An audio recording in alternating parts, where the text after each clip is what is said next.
A partir de este momento, Radio Mundo propone La Hora Global.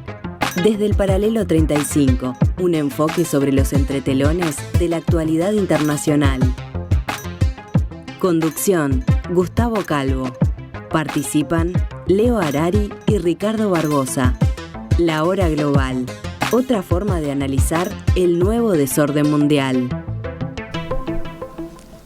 Muy buenas tardes, amigos, bienvenidos. Son las 14 horas, un minutito de este martes 25 de marzo del año 2025 y estamos aquí en la tarde de Radio Mundo, los estudios de Radio Mundo, a una hora que era inusual hasta hace una semana. Nosotros el jueves les explicamos que hacíamos este cambio de horario. Estamos a partir de ahora a las 14 horas, cada martes y cada jueves, eso se mantiene igual, aquí en el 1170M de vuestro dial.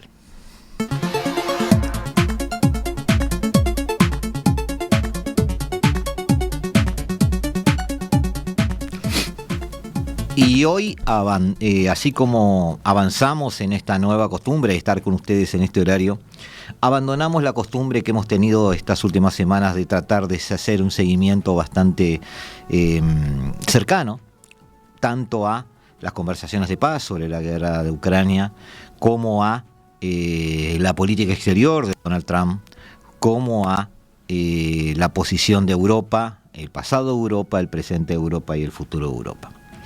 Hoy vamos a dedicar el programa a ese tipo de temas, pero vamos a intentar de que a partir del jueves que viene empezar a trabajar ya sobre temas más variados, más específicos, porque el mundo sigue girando y hay otras cosas que están sucediendo en otros lugares del planeta.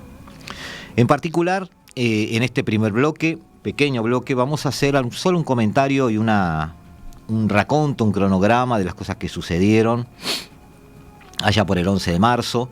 Con respecto a ese chat filtrado en la Casa Blanca de algunos asesores del presidente Trump y algunos altos jerarcas del mismo, fue cosa que fue confirmado por la Casa Blanca, y vamos a hacer un comentario al final respecto a que esta noticia en definitiva aporta algunos datos interesantes sobre la forma en que algunos protagonistas de la escena internacional se manejan o los conceptos que tienen, pero desde el punto de vista de nuestro análisis aquí en Hora Global no suma, digamos, nada novedoso, y al final del bloque vamos a tratar de dar nuestra visión en ese sentido.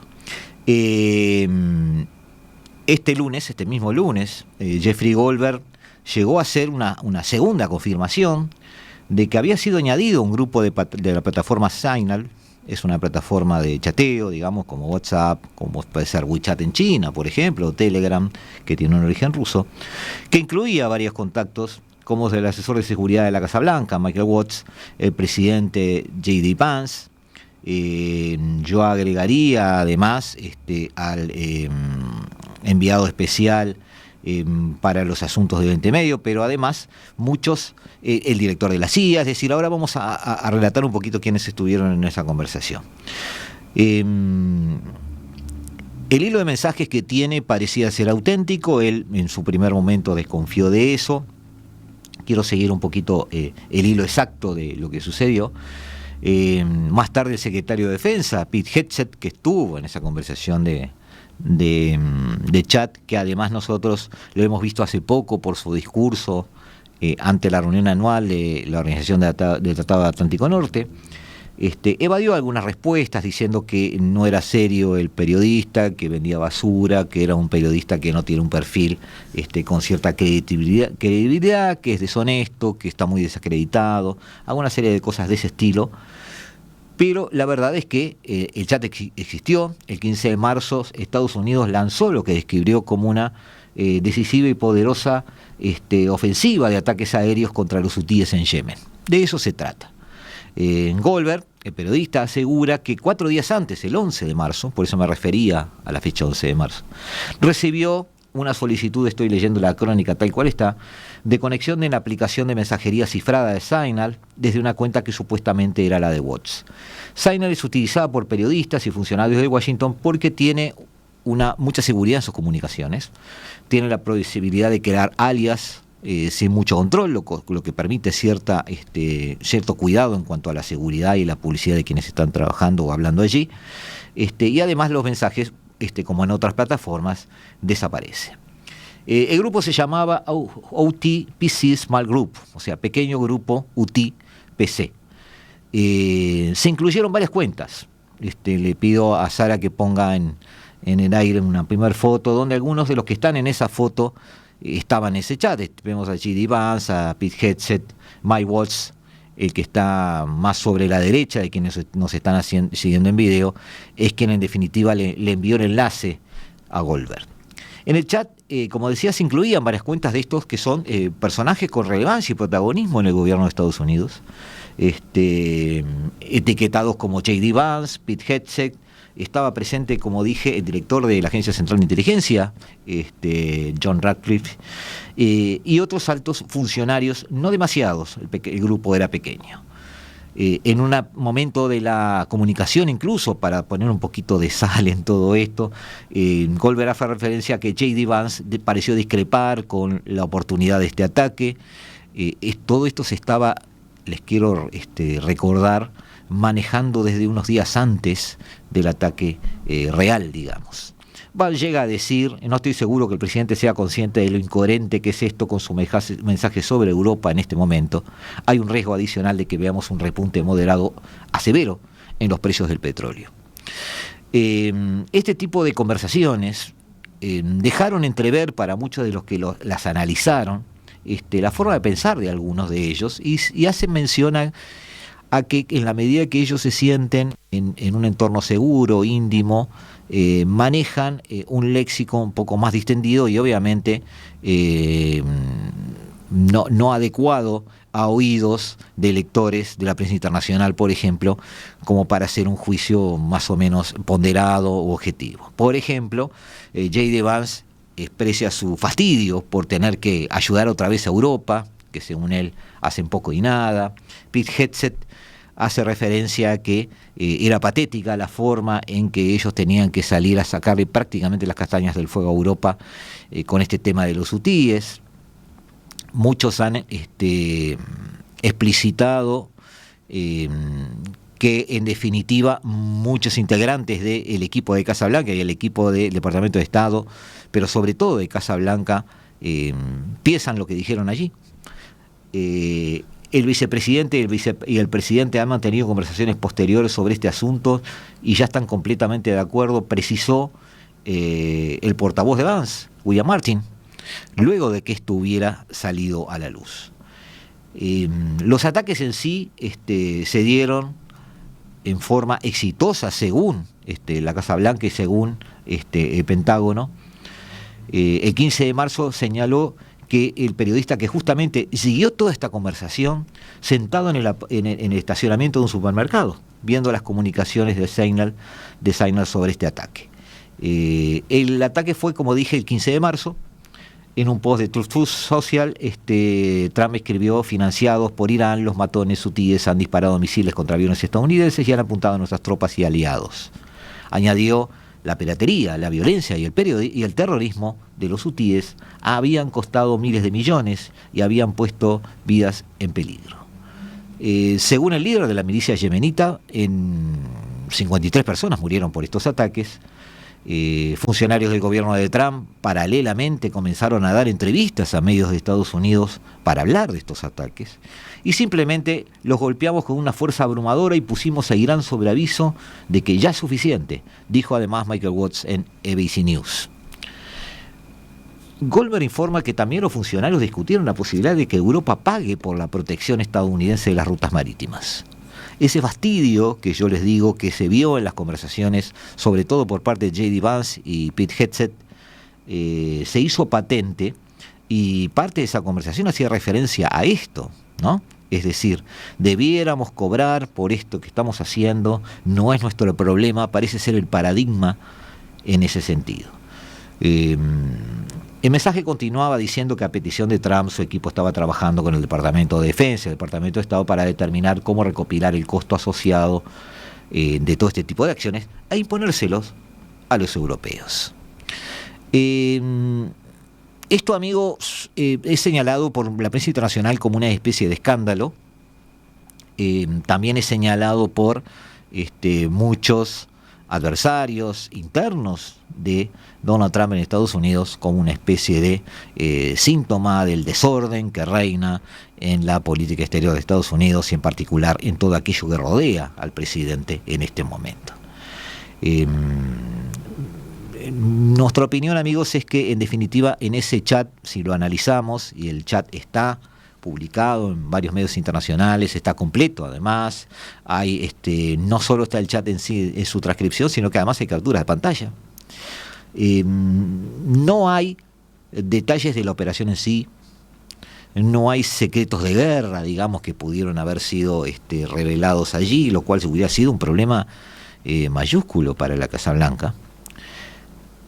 Y lo que hay es algo que nosotros sabemos que sabemos, es decir, tanto Pete Hegseth como J.D. Vance expresan su fastidio con Europa, su anti-europeísmo, expresan esa sensación que tiene mucha de la administración de Donald Trump en este momento histórico particular con la Unión Europea, en el sentido de que están, entre comillas, cansados de que Estados Unidos esté corriendo siempre el auxilio de una Europa que tiene problemas.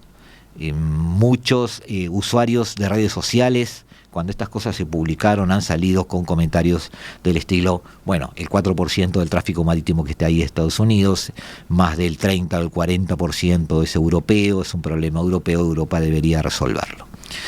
Se inscribe esto dentro de algo que abona la relación complicada que hay hoy entre Estados Unidos y la Unión Europea. Pero también da idea de algo muy particular sobre lo que quiero hacer un tilde en este momento.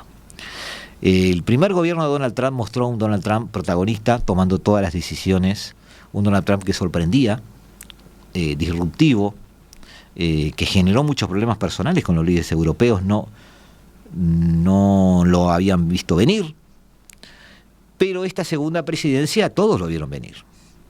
Y en esta segunda presidencia Donald Trump llegó al poder con todo el poder, valga la redundancia. Recordemos que la primera presidencia de Trump manejó graves problemas internos que sí o sí complicaban su gobernabilidad, por decirlo de alguna manera. El propio Partido Republicano estaba partido en dos o en tres, podríamos decir, al que daban algunos restos, alguna resaca de aquello que se llamó Tea Party en algún momento. Estaban los conservadores anti-Trump, podríamos decirlo así, los conservadores clásicos, que trataban de manejar una oposición a Trump dentro del partido y que de alguna manera le restaron durante parte de su presidencia mayorías en las cámaras para llevar adelante sus acciones. Trump teóricamente aprendió de eso. Su equipo de campaña era un equipo monolítico.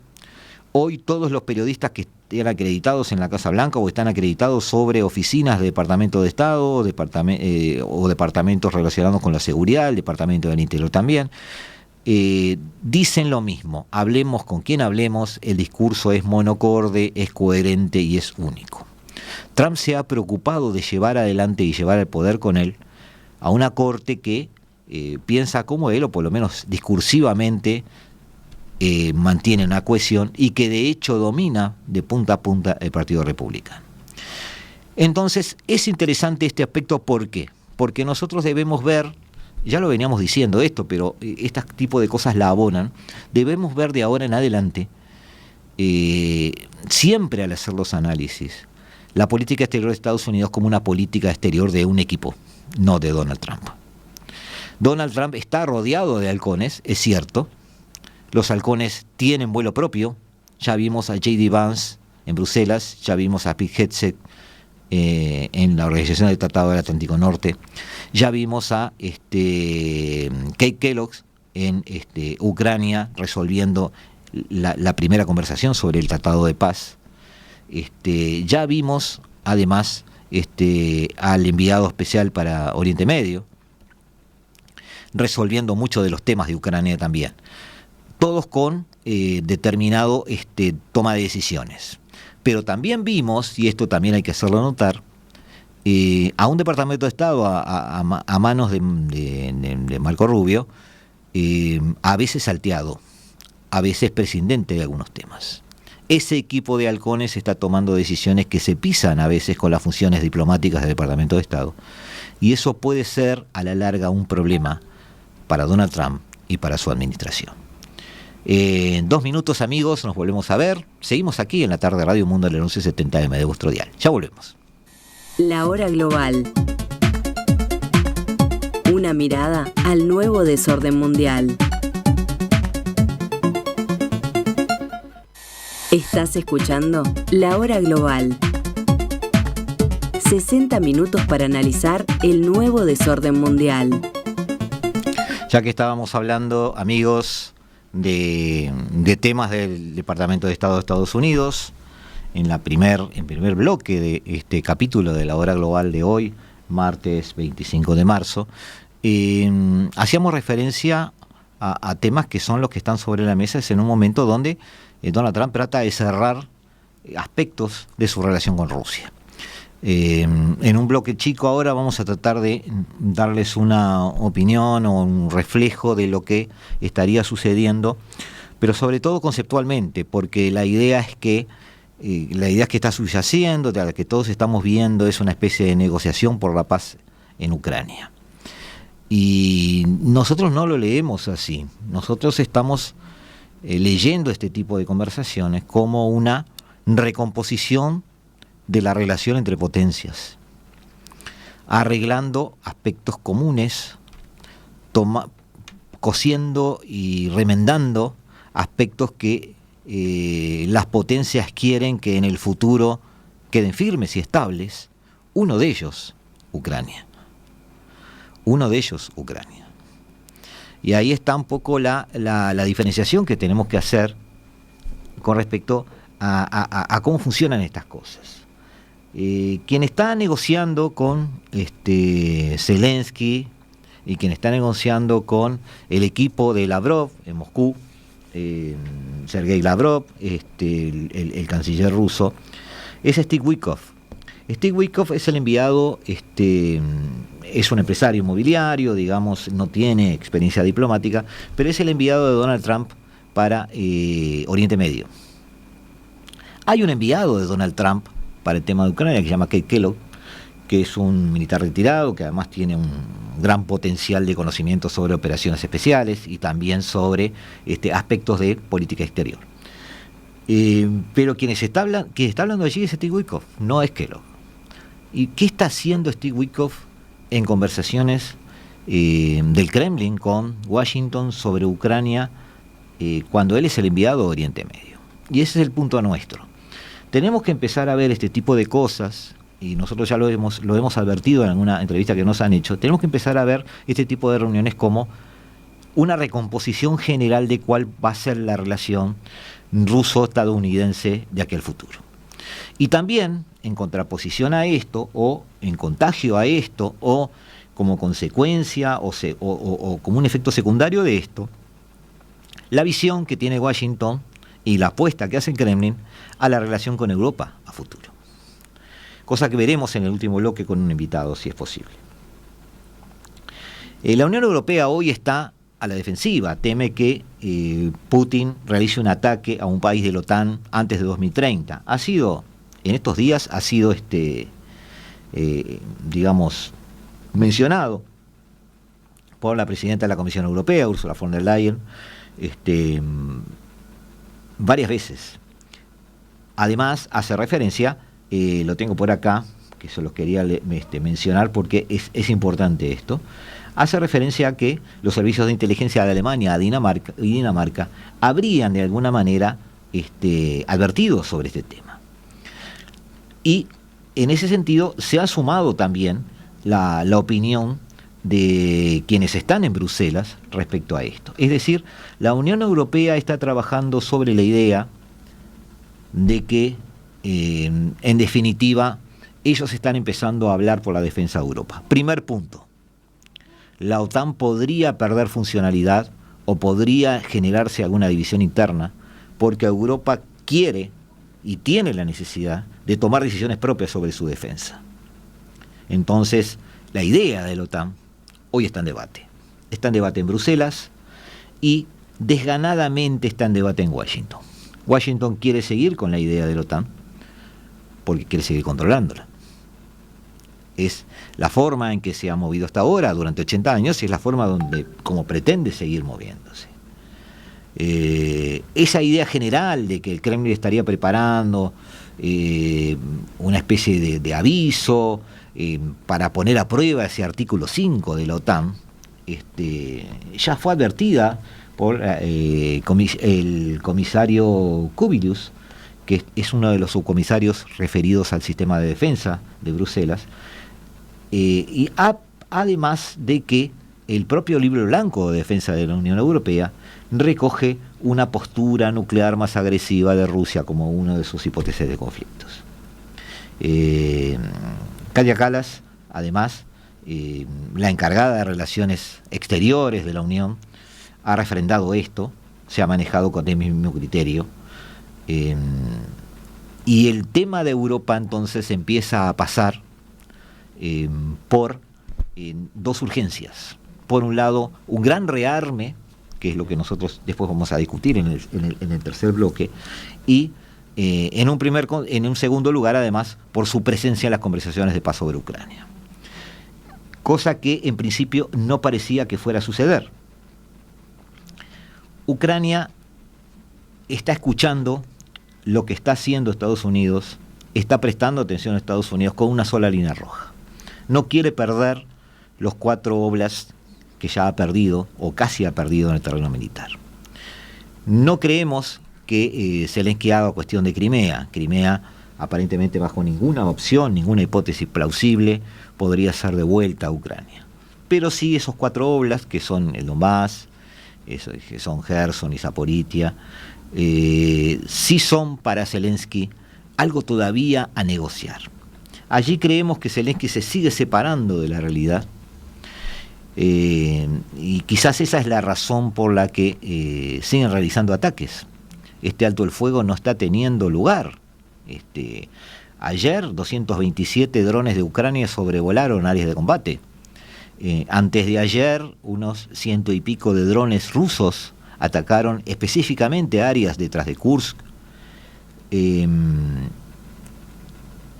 Lo cierto es que a Ucrania está atacando, Rusia está respondiendo, Rusia sigue avanzando sobre el terreno en otras áreas, mientras estas conversaciones se dan. ¿Qué pasa en las conversaciones? Como dijimos, si vemos las conversaciones como un tema general donde se empieza a recomponer la relación con Rusia, Rusia está acordando en temas económicos. Rusia está acordando con Estados Unidos hipótesis de trabajo sobre minerales y sectores ya ocupados de Ucrania, pero también está acordando sobre el delinear, y esto es algo que ustedes pueden ponerlo como adelanto, pueden ponerlo como una especie de avance mío sobre el tema, pueden anotarlo, después pueden verificarlo a medida que pasen los días y pasen las semanas.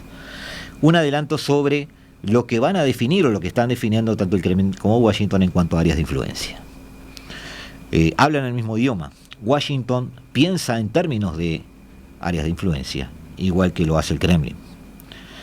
Y entonces la solución de Trump es sentarse a la mesa, tomar un café y empezar a delinear sobre un mapa en aquello que podemos ponernos de acuerdo. ¿Que esto es muy parecido a Yalta en 1945? Totalmente. ¿Que esto es muy parecido a ese Congreso de Viena en 1815? Totalmente. La diferencia es que en Viena estaba presente Francia y aquí no está presente Ucrania.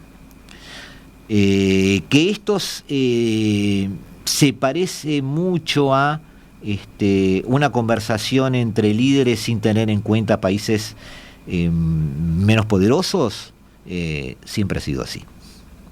Y lamentablemente parece que va a seguir siendo así. ¿Qué puede pasar si esto sale bien? Pongámonos a pensar en eso, porque nadie menciona ese tipo de aspectos. ¿Rusia se va a quedar con los 4 oblasts? Es muy posible que sí, o por lo menos hasta la línea del frente que tiene en este momento, que quizás logre un congelamiento de las tropas o del mapa en el lugar donde estén. Europa en mi criterio se está desgastando por un concepto en el cual ella debería dejar a Estados Unidos el protagonismo y concentrarse en un rearme ordenado, que es lo que Europa necesita. Después lo discutiremos. Y repito, Donald Trump y Vladimir Putin se están poniendo de acuerdo. Steve Witkoff dijo ayer, y es titular hoy, que Putin parece un buen tipo. No creo que tengamos problema en ponernos de acuerdo en los demás. El problema parece ser Zelensky. Así está la situación. ¿Puede haber un auto al fuego? Quizás sí, pero aparentemente Zelensky no está muy de acuerdo con eso. Y en la visión de Estados Unidos, en la visión del Kremlin, en la visión de Washington, el problema sería Zelensky en este momento y no Putin. ¿Cómo cambian las cosas, amigos? Son las cosas que suceden en este nuevo desorden mundial. Nos volvemos a ver en 2 minutitos y seguimos con esta historia. La hora global. Una mirada al nuevo desorden mundial. Estás escuchando La Hora Global. 60 minutos para analizar el nuevo desorden mundial. 14 horas 34 minutos de este martes 25 de marzo del año 2025 y muy rápidamente recibimos a quien queríamos recibir, con quien queríamos charlar desde un principio, Juan Bataleme, que bueno, tiene un currículum muy extenso, ha estado ya en La Hora Global, asesor a nivel estratégico nacional en reformulación, planificación y gestión de políticas en campos de relaciones internacionales, es director académico del Consejo, o fue director académico del Consejo Argentino de Relaciones Internacionales, magíster en Relaciones Internacionales por Flaxo, magíster en Ciencias del Estado, licenciado en Ciencia Política con orientación en Relaciones Internacionales, docente además de Relaciones Internacionales, Teoría de las Relaciones Internacionales y Seguridad Internacional. Bueno, como siempre, Juan, cuando hablo contigo me inhibís. ¿Cómo andás? ¿Cómo estás, Gustavo? Gracias por invitarme. Un placer y un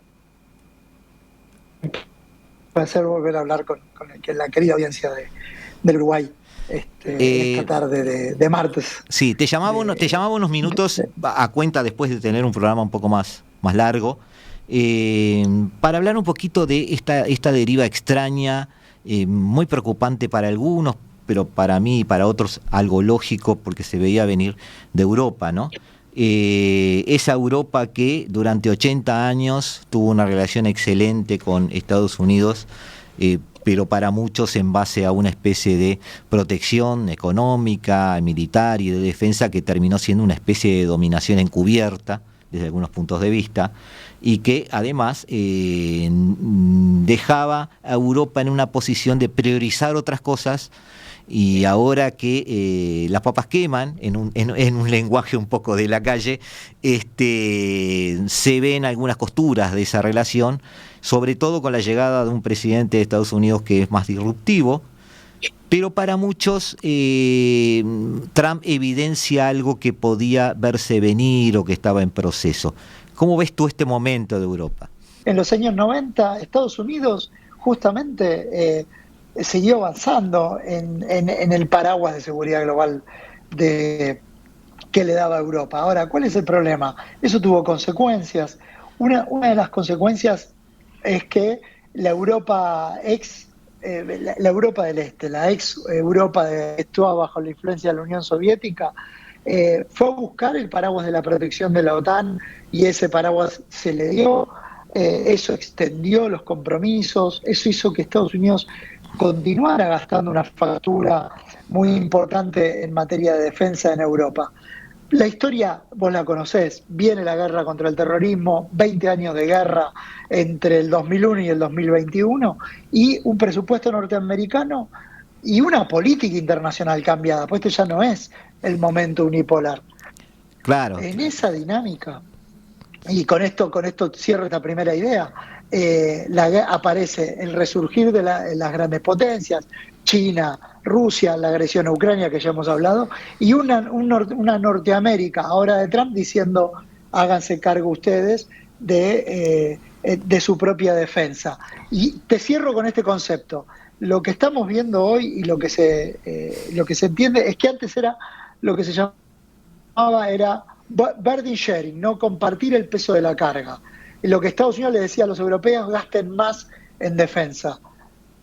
Claro. Ahora Trump está yendo hacia otro lado, que es lo que quiere, lo que se llama burden shifting, o cambiar el eje del peso, ¿no? El peso de la carga, cambiar el eje.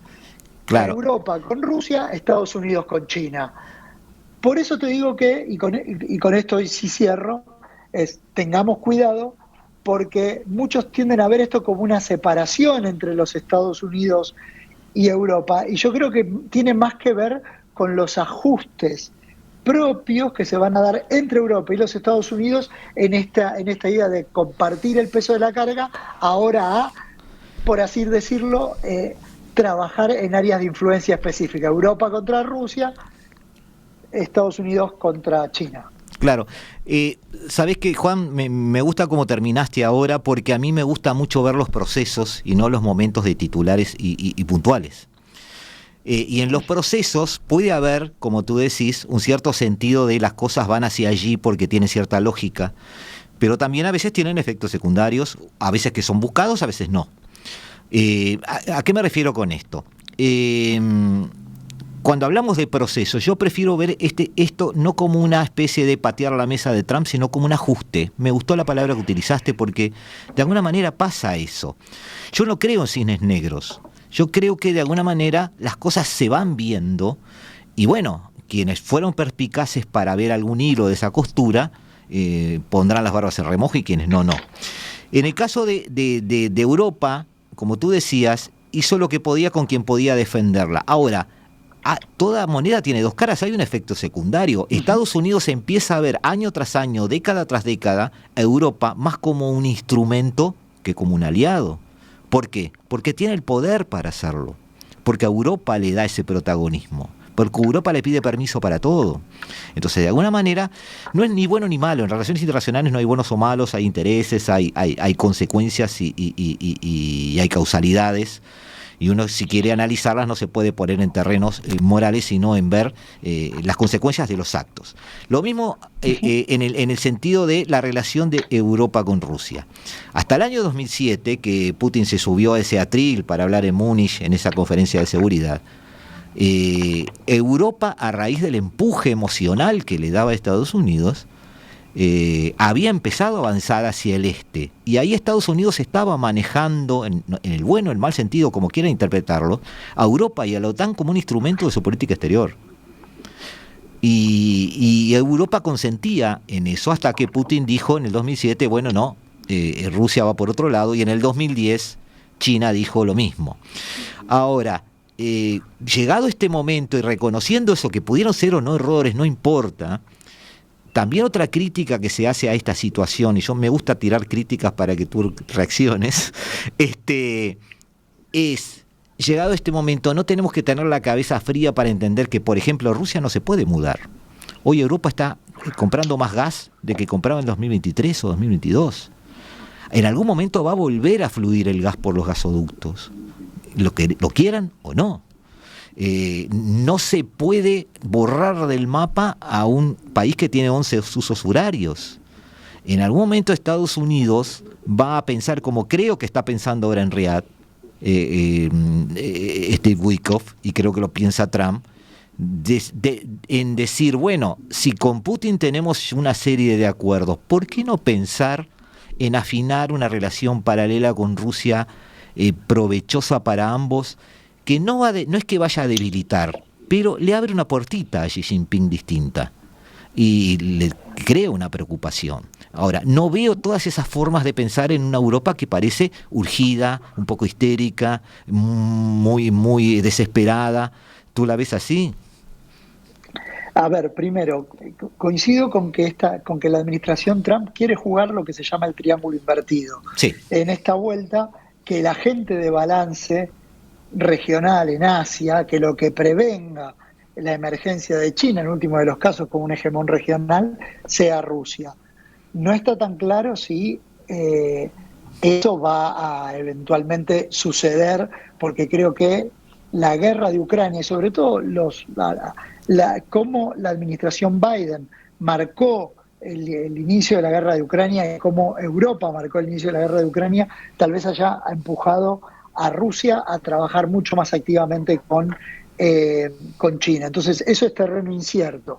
Sí, Por sí. otro lado, la gran pregunta y lo que Trump, porque recordemos que estamos hablando de Trump 2, pero Trump 2 después de 4 años de Biden, con un Trump 1 donde les decía, ojo con comprarle gas a Rusia y ser muy dependiente del gas de Rusia. Bueno, eso me parece tomado, lo va a tener en cuenta, va a tener que volver a mirar su relación con el norte de África, pero sobre todo con América Latina. Yo creo que vos sos un entendido en geopolítica y cuando vos mirás digamos, las guerras en curso actuales están en lo que Mackinder llamaba el creciente interior. Sin duda. El único lugar donde hay paz y estabilidad y sacando, bueno, obviamente el accionar que Rusia e Irán promueven en América Latina, que están más vinculadas a ciertas dinámicas de inestabilidad regional, yo te diría que la región donde podemos proveer seguridad en términos alimentarios, seguridad en términos de minerales, recursos energéticos y energética es América Latina. Esta es una oportunidad para que Europa, que siempre miraba el Atlántico, vuelva al Atlántico, ¿no? Pero es como vos decís, es un proceso. Y ese proceso es empezando a tomar en este momento, de ahí las incertidumbres. Ahora, ¿tú ves en Europa protagonistas como para pensar de esta manera? Yo creo que sí. Una por ejemplo, es Giorgia Meloni. Ah, bueno, Giorgia sí, Meloni estamos de ha acuerdo. asumido un rol muy fuerte de protagonismo. Hay otros actores, los países bálticos. Es increíble porque los países bálticos, tanto Letonia, Lituania como Estonia, han empezado a mirar otros lados del mundo más vinculados a América Latina y a ver qué es lo que está sucediendo en este lado del mundo. Por supuesto, Portugal también es un actor relevante, Francia, y ni hablar de la Alemania de Merz, que realmente... Puede ser otra Alemania distinta. Puede ser una Alemania más broker y ya con un peso militar importante, ¿no? En la conferencia de seguridad de Múnich, una de las discusiones que han vuelto a aparecer es si Alemania tiene o no que tener y territorio armas nucleares, o si Alemania no debería empezar a pensar activamente en la pata, digamos, no en el ejército europeo, pero sí en una pata mucho más europea de la OTAN, ¿no? Porque este concepto de la autonomía estratégica europea que impulsaban Merkel y Macron no llegó a nadie. Pero ¿tú no crees que eso puede romper la OTAN? No, a ver. O debilitar el concepto actual de OTAN, digamos. No, yo creo que no, pero porque hay algo que vos dijiste también que es muy importante. Europa no está tan dispuesta a desarticular en pos del gasto de defensa toda una serie de gastos que tienen de su welfare state, sí, que el gasto de defensa se los traería. Son muy pocos países los que tienen eso. Y la OTAN sigue siendo el eje de la alianza. Entonces, lo que sí podemos pensar es una OTAN mucho más europea. Pero si vos revisás las declaraciones de la administración Trump, es lo que quieren. Es lo que quieren. Claro. Y cuando vos lo mirás, la administración Trump dice, che, yo no voy a retirarte el paraguas nuclear, yo voy a tener menos gente, pero el paraguas nuclear sigue estando. No, la disuasión extendida sigue funcionando.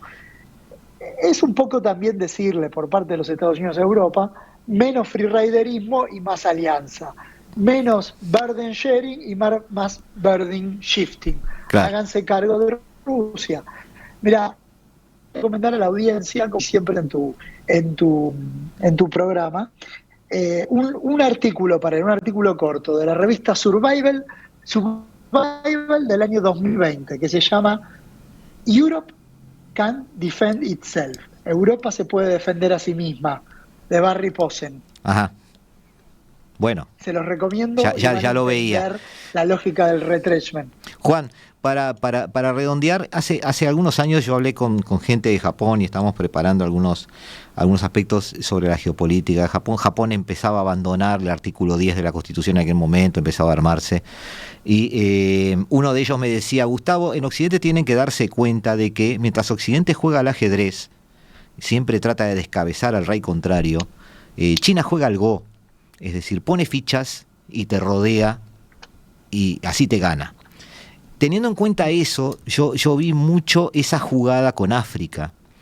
Y como pienso que Europa perdió gran parte de África, esa apuesta que tú decís de Europa hacia América Latina, hacia buscar otros lugares, empezar a abrirse, sobre todo con pusiste como ejemplo los países bálticos, quizás Macron o alguien, o quien suceda a Macron, porque recordemos que en 2 años ya no va a haber Macron, quizás Europa empiece a hacer eso como tú decís, pero mi pregunta es, ¿no es demasiado tarde?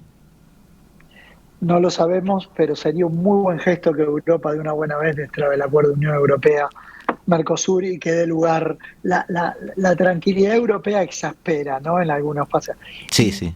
Sus mecanismos burocráticos y esta pelea que los mismos europeos se enfrentan con esa Bruselas tan intensa en materia de vida burocrática europea, pero también tan burocrática al mismo tiempo, hace que hayan determinados procesos históricos que por ahí parecen tardíos, pero bueno, igual vos lo sabés muy bien también, los procesos tienen caras y contracaras, idas y vueltas, por ahí hay digamos, está claro que hay un objetivo europeo de mirar el Atlántico con mayor insistencia, y lo que tienen que lograr es una flexibilidad que alguna vez Europa tuvo cuando, como vos al principio hablabas de estos juegos de balance de poder, ¿no?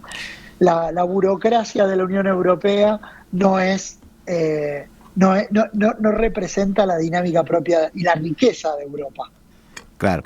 Juan Bataleme, te agradecemos muchísimo haber estado en línea con nosotros. Te tenemos que despedir porque se nos acaba también a nosotros el tiempo. Y con el compromiso, voy a tratar de obtener de vos el compromiso de cuando te des una vueltita por acá, vengas por el estudio, y vamos a charlar como charlamos alguna vez, y tú me sugeriste además algún libro en aquel momento de aquella postergada noción geopolítica de Sudamérica que debió tener y sigue sin tener. Es un tema muy interesante y tú sos una persona con quien eso se puede discutir y se pueden sacar valiosos conceptos sobre eso. Un abrazo. Gracias, Gustavo, un abrazo y buenas tardes a la gente de Uruguay. Amigos, terminamos por aquí este capítulo, el número 11. Voy a seguir llevando la cuenta de esta 7ª temporada de La Hora Global, intentando entender este nuevo desorden mundial, y nos vamos muy rápido porque hoy estamos muy apurados en la programación de Radio Mundo. Estamos todos atentos a la nueva grilla, a los nuevos horarios, con gente que está debutando en sus horarios, con programas que hoy alguno va a ser un poquito más corto de lo habitual, con una transmisión deportiva en la tarde que muchos les recomendamos.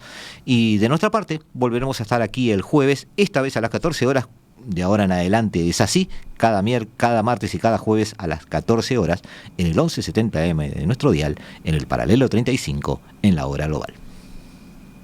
La Hora Global. Una mirada al nuevo desorden mundial.